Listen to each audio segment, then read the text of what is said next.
Hello and good evening, ladies and gentlemen, and welcome to the June Recreational Astronomy Night of the Royal Astronomical Society of Canada, Toronto Centre.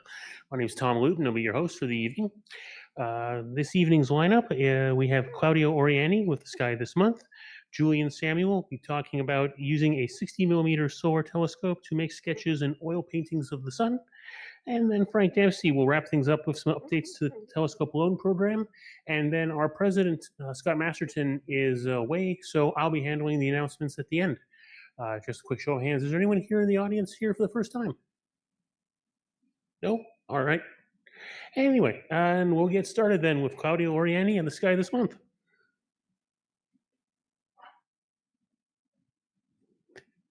Thank you, Tom, for having me. And hello, everyone. My name is Claudio Oriani, and from Richmond Hill, close to the David Dunlop Observatory, still the biggest optical telescope in Canada that just turned 90 a few days ago. Tonight, I will talk about the sky for the month of June. We have a lot of things to talk about, and let's start. So, a glimpse. Venus will be very bright in the morning sky, just reach the maximum distance from the sun. It's around 4 o'clock, 5 o'clock in the morning. If you're waking up early and you see a big light in the sky to the eastern side, that's Venus. Saturn is back after 2 a.m. and the Earth orbit just crossed the plane of the rings a few months ago. So the rings are very thin. We will see this in a few seconds. We have the chance to see the noctilucent clouds if there is a wildfire that it will give a break. And there are a lot of conjunction and close encounters. Antares that will be less than 1 degree north of the moon on the June 9th. The Mars Regulus will be very close during the entire month of June. We'll see in a few minutes. Saturn and Neptune are also dancing together during the month of June. June 19, they will be very close to the moon as well. Mars will be very close to the moon at the end of the month. And above all, we have the summer solstice. We have summer, but we also have a limited number of dark night hours. Let's see. Today, the sunrise was at 5:37 and the sunset is 8:54. So we have 15 hours and 17 minutes of daylight. On July 4th, will be sunrise at 5:41 and sunset is 9:01. What does it mean? That means that today the astronomical twilight ends at 11:12 p.m. and we just have 4 hours and 8 minutes of imaging time when it's very dark. On June 21st, the shorter night of the year on the northern hemisphere, we just have 3 hours and 48 minutes of imaging time. July 4th is not that different. We have like 20 minutes more of imaging night. And that's about the time you can use for your astro imaging or just look at the sky. What can we see during this month? Finally, we can see the Milky Way galactic core at its high during the summer. Usually the end of June, beginning of July is high in the sky, but you have to go out from the light pollution. We see a lot of star cluster, like M39 Cygnus, the Laguna Trifid Nebula in Sagittarius. We reach their peak altitude after midnight. The Laguna Trifid will be very low because in Sagittarius. But this month I will focus a little bit on the globular clusters that are easy to be spotted on a small telescope and also to be imaged from the light polluted sky. Of course, there is a summer triangle formed by the bright stars Vega, Altair, and Deneb. Venus, as I mentioned, will be in the morning sky. Mars is still visible after sunset, closer to the star Regulus in Leo. And Mercury will appear low in the western sky later in June. Also, keep a look at the Blade star, the T Corona Borealis. There were like highlights last year. It's about to explode. It's about to be a nova. We're still waiting. This can happen at any time. It's a recurrent nova. Maybe you will be the one who will be spotted first. It will be visible when this is happened for a few days with the naked eye. Stellarium time. So if you start looking at the southeastern, southwest sky, you will see, tonight there is a moon, of course, but we also have the summer triangle here. The three stars, Vega in Lyra, Altair in Aquila, Eagle, and Deneb in Cygnus. That's easy asterism you can see looking east-northeast. The northwestern sky, you will see, say, Cepheus, and you can also see that the Ursa Major is up in the sky. So you still have some time to see some of the galaxies. Galaxy season is over, but galaxies are still there. And then southwestern sky, of course, Leo is going down, and you see Mars that is in the middle of this image here. They will be very close in the next few days. If you look overhead, Hercules, Corona Borealis, Boots, and so on. And the Milky Way, maybe you can notice to the left side of this image, I removed what is the light pollution, and if you have a dark sky, you can spot this beautiful galaxy. It's our galaxy. Let's talk about the sun. It reached the maximum activity a few months ago, but it's still very active. We were hoping to see northern lights the last few days. Unfortunately, we had a couple of issues. One, so the KP, the geomagnetic activity of the sun was very high, and there was a very, very long flare, like lasted 4 hours. So we have all the ingredients to have northern lights. But the problem is that the BZ was pointing north. So there is interaction between the magnetic field of the sun and the interplanetary magnetic field. If this is pointing south, we have good chances to see the northern lights because there is interaction between the Earth magnetic field and the sun. The other problem, as you have noticed, pollution from the wildfires. The sky looked like orange this last few days. So no luck. We didn't see that. This image was taken a few days ago, May 9th, 2025, with my small hydrogen alpha telescope. Samuel will tell you more about this kind of beautiful telescopes soon. And this was a mono camera, so I colorized and inverted images to make the prominences bigger. Just to give you a scale, this is the dimension of Earth, and this is the dimension of the prominences. That's huge.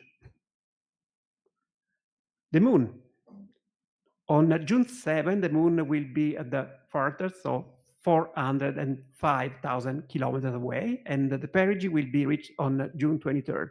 There won't be a super moon, as people like to say now, because it won't be full moon. Phases. The full moon is on Wednesday, June 11, and it's called a strawberry full moon, I guess because it's when the strawberries are good to eat. And there is also a record because it's the lowest full moon of the year. So June, the sun is reaching the highest and the moon is reaching the lowest. January is the opposite. Last quarter will be on June 18. The new moon will be on June 25th. So if you want to take some imaging time, wait until the end of the month. And again, I always love to show this image. We see a little bit more of half of the moon because there is like interaction between the tidal forces from the sun and the Earth, and the moon is just wobbling around. So we see kind of 59% of the moon. And on June 2nd, June 12, we will see the northern part of the moon, part that usually are not visible from here. So if you are trying to spot some details that are usually not visible, just look at this slide. You can see a little bit more of the western limb, most exposed on June 16. The southern part will be visible on June 25th. So probably we'll also see, if this is going to happen, where the Artemis 3 will land. And the eastern limb will be exposed on June 29. Let's go to the moon and planets, bright stars conjunction. There are lots of this month, so let's go very fast. First of all, June 4 tonight and tomorrow, Saturn and Neptune are very close. So the red square in this image and the next one is just showing how the field of view of a DSLR camera and 135 millimeter lens can show the sky. The two planets are in the same field of view for the entire month of June. In fact, if I go to the next one, you see that on June 30, they're still there. Just Neptune is a little bit more on the other side. The Saturn moved westward. This is early in the morning. If you see, it's 4:30, 4:20 a.m. Then we have the moon and Antares on June the 9th, and it's better because it's evening, around 9 o'clock. You see the beautiful red star, and that's probably the clue of the month. See what happened between Mars and Regulus between June 5th and June 27. On the 14, 15, 16, they're the closest, the 16 and 17, 17, 18. By the way, on the 16, the two objects are less than 1 degree apart. And it's beautiful to see the difference in color. Mars is red, rusty, while Regulus is white blue star. You can see the difference in the light. It's beautiful, and you have many days to try to spot them together. They're quite low at the horizon to the western side. 19. Then we have Moon and Saturn on June 19, as I said. So we have a lot of things to do on the June 19. They're also together close on the eastern morning sky around 3:20. And they are like around 18 degrees high in the sky. On the 22nd, we have the moon, Venus, and to the left, the Pleiades. It's in the early morning, so 4:20, so probably the sky is already getting brighter, but you can definitely see moon and Venus very easily. Pleiades, I don't know, because probably it's already clear. Next day, the moon and Pleiades are together. You can try with the camera, and maybe you can, with a long exposure, few seconds, image both of them together. And the moon is very, very little sliver of the moon, around 4:20 in the morning. And again, June 29, the moon and Mars are very close together, Regulus to the right. They're 0.2 degrees apart. That's another good photo opportunity. I believe that in some part of the world, I'm pretty sure there will be an occultation of Mars. We are done in Toronto for this year. And July 3rd, Moon and Spica are always close together, 10 p.m. Let's talk about the planets and where we can see them. This image, as usual, is from the Rask journal. And you can see for different planets, where are they, the magnitude, how brilliant they are, the diameter, apparent diameter, and the constellation, and if you're visible in the evening of the morning. So Mercury will be visible at the evening toward the end of the month. Venus is a morning star, not a star, but it's morning, and is very bright. For minus 4.4 means that you can't get it wrong, that Venus. Mars is one magnitude is still red, still very, very brilliant. In the evening sky, we'll say goodbye in a few weeks, while Jupiter will say goodbye at the end of this month because there will be conjunction at the end of June.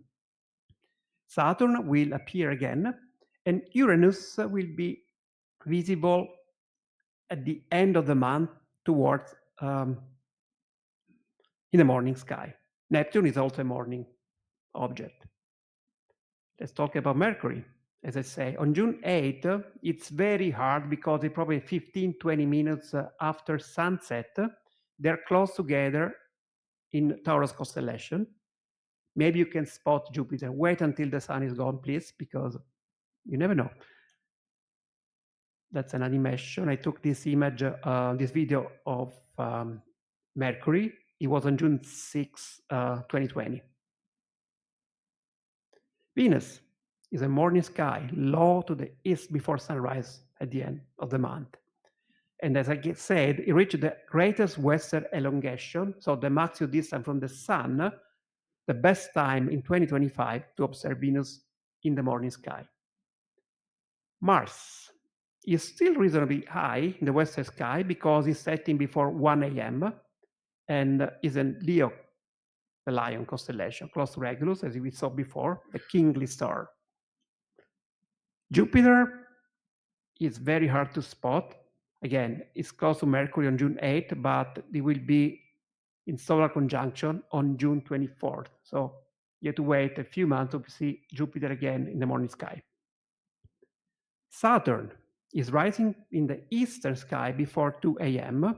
and will be more prominent towards the end of June. Still not very bright, but if you have probably at least a 6 or 8 inches telescope, you can see the rings very thin because they appeared edge-on from our perspective because of the gain between the orbit of the axial tilt of Saturn and the Earth is like 27 degrees for Saturn and 23.5 degrees for the Earth, plus the plane of the two planets.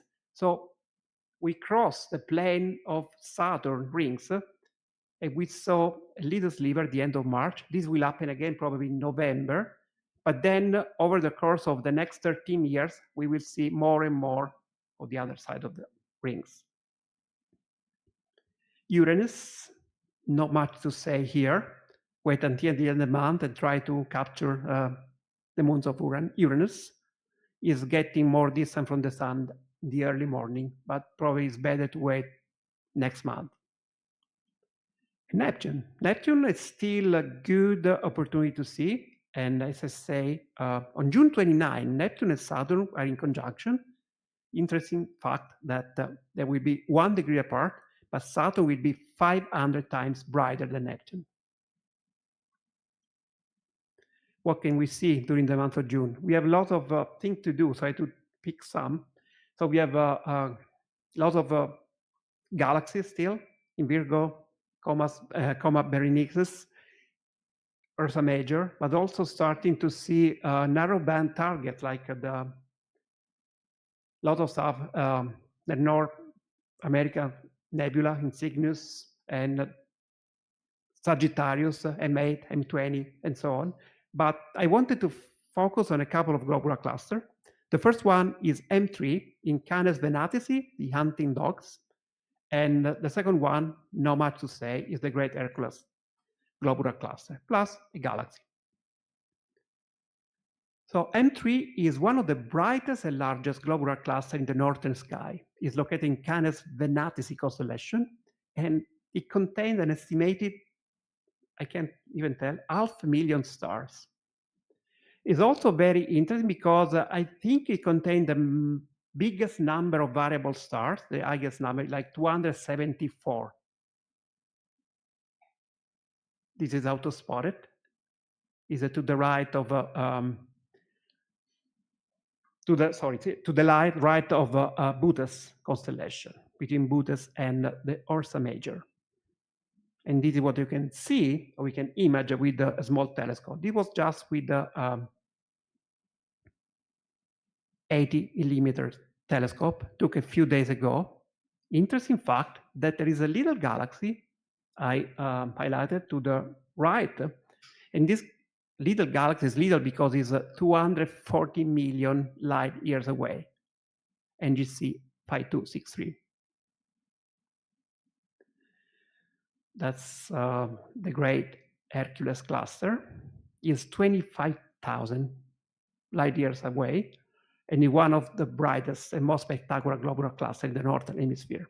Yet always imaging like being on a planet. So there are like also 100,000 of stars, and can you imagine a planet that is like orbiting one of these stars and is always daytime there, and there are stars everywhere? I wouldn't love to be there. But you never know, because yeah, this is another image I took a few days ago with just 1 hour integration time. And again, there is a IC4617, is also highlighted there, that is 553 million light years away. Fun fact about the M13, probably most of you already know, is that in 1974, we sent a message to them.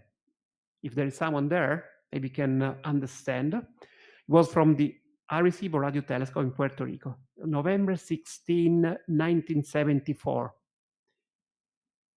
And there are, it was in black and white. We just put the color because I wanted to, show a little bit better. There's a collection of stars, what is available. It's like a map. Hey, we are here on this planet Earth that is belonging to this solar system, to this galaxy. Funny story, we send a message, but in 25,000 years, M13 will move. So even if the message will get there, M13 won't be there anymore. And anyways, if someone is there listening, we have to wait 50,000 years to listen to their reply. And last but not least, the Pinwheel Galaxy in Ursa Major. This is 170,000 light years across, is double the size of the Milky Way, and is located 25 million light years away. Discovered in 1781, not by Messier, although the name is Messier 101, but it was his colleague, Pierre Méchain. Interesting fact, on May 19, 2023, a Japanese astronomer, Koichi Itagaki, discovered a type 2 supernova named SN 2023 IXF inside M101. Funny story, I captured this image of the Pinwheel Galaxy on May 16, 3 days before. So it could have been the discovery for 3 days. Sorry. And again, T Corona Borealis is still there, is a 10 magnitude star. Every once in a while, I take some images to see if something changed. Nothing changed so far.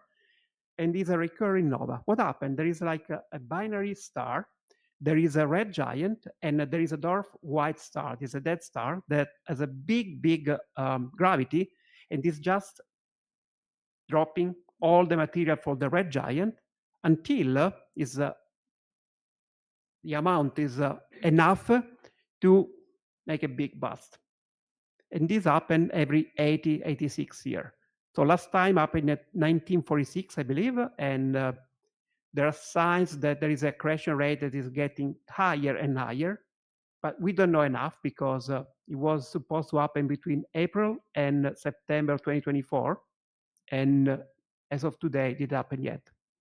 So keep an eye on this star. How to find out? It's there. So this is, again, Hercules. To the left side of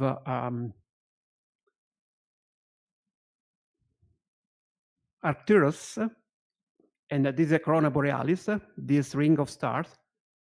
The yellow circle with the red arrow is where you can find a star. Comets and asteroids. Not much to say for this month. No bright comets visible in June 2025, and also asteroid, there's nothing really happening. Vesta is still bright in the sky, but they reached the opposition last month. International Space Station. There are a few interesting opportunities to see them, and I highlighted in red when the International Space Station reaches its highest magnitude. -3, -2 means that it's very big magnitude, very, very bright, but still happening in the morning, 4 o'clock, 3:44, and so on. There's another passage. And I highlighted the best one that should happen around June 24 at 4:41 a.m. And this map is calculated from my location. Brightness is -3.8. The website where I find is ISS Transit Finder. Sorry, it's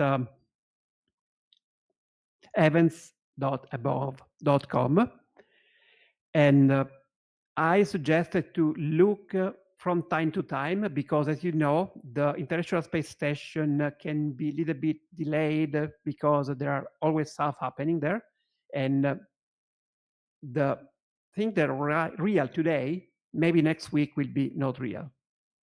I mentioned another website, ISS Transit Finder, and this website is telling when the International Space Station can pass in front of the sun, of the moon. And so many times I was sure they was going there. I didn't check like 2 or 3 days before, and it didn't go through. So I was just waiting for the International Space Station to go in front of the moon, but it didn't happen.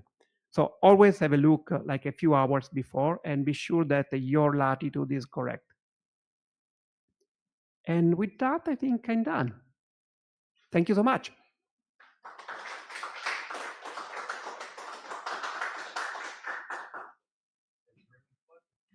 Any questions from the audience? Hi, Claudio. Nice presentation. Thank you. The video you showed of Mercury, I think I could see it was like dichotomy. You got it at 50% phase. Yeah. Did you use any filters to help get that image?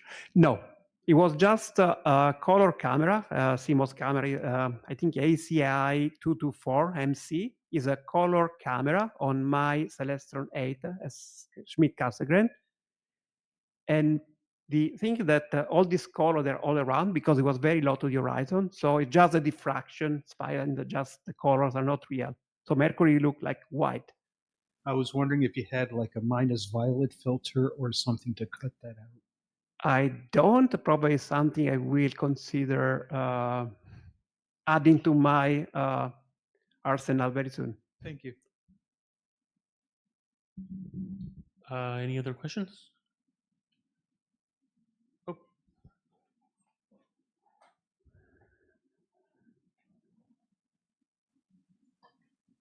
This question is from Shraddha Pai, and I hope I pronounced the name correctly. Can we see noctilucent clouds from Toronto, or do we have to go further north? That's a good question. Usually, the darker the sky, the better it is because there is a lot of contrast. The problem with the Toronto, the light pollution, you can still probably see and image them, but again, it's like a matter of signal to noise ratio. If you take an image at 30 seconds, for example, the problem is that you're also magnifying the light pollution. You can probably see with the modern DSLR cameras, but I always suggest to go and find a dark spot. All right, so thank you once again, Claudio. And we will take a short break for fun facts while we switch over to the next presentation.